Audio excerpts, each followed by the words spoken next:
Hi! Good morning guys! Tara, magluto tayo ng favorite kong fried rice. Ang kakailanganin natin ay sesame oil, soy sauce, sibuyas, bawang, salt and pepper, mixed vegetables, bacon, 1-day-old rice, and egg whites. Egg whites kasi ito yung mga tira namin sa empanada. Tara, magluto na tayo.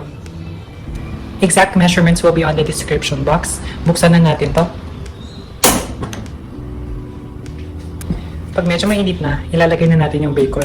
Walang oil para ito yung gagamitin natin mantika. Hanggang sa magmantika yung bacon.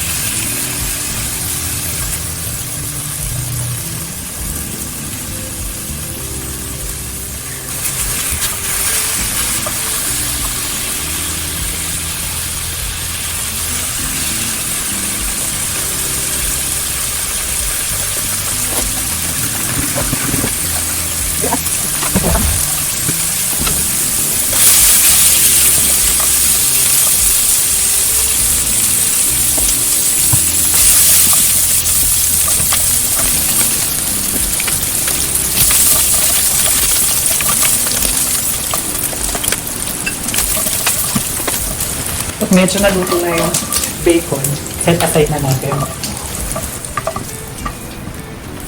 Since hindi masyado nagmantika yung bacon, dadagdagan natin ng konting oil. And then ilalagay na natin yung egg whites.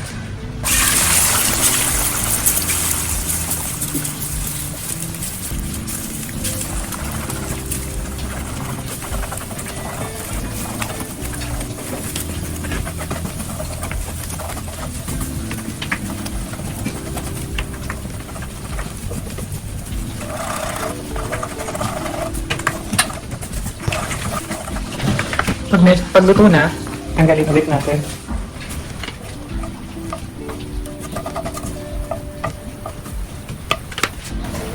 And then magdagdag tayo ng oil.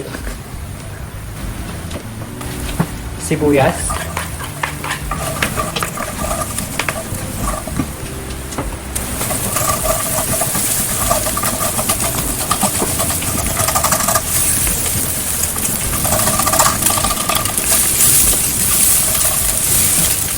And then, lalagay na natin yung bawang.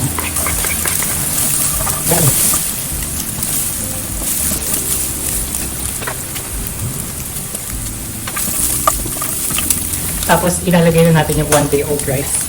1 cup lang to.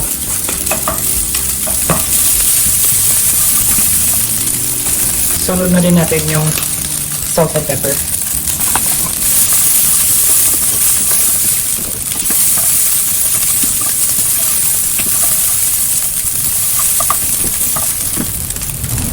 Next, yung mixed vegetables.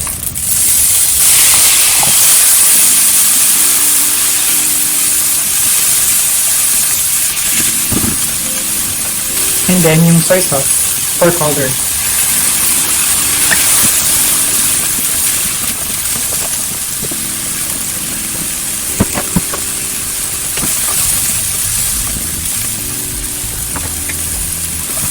Lagay na natin yung egg white.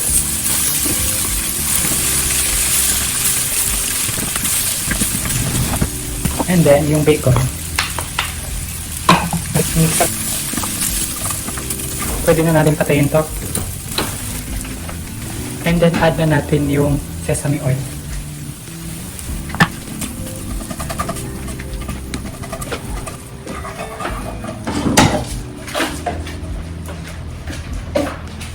And there you have it, my favorite fried rice.